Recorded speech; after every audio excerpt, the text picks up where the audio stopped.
Hi, my name is Ollie. I've been playing drums for around 10 years and I'm now session drumming with a band called Blood Dealer. Currently, I'm using the 5As and I've recently switched over to Collision Drumsticks because I find they are more durable. So with me playing metal music and being a hard hitter, they break less often.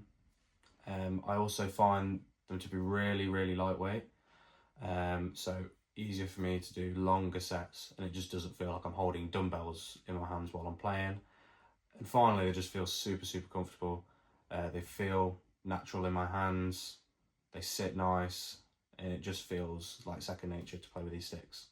So the song I'm about to play is a song I play with Blood Dealer, and it's called Jealousy.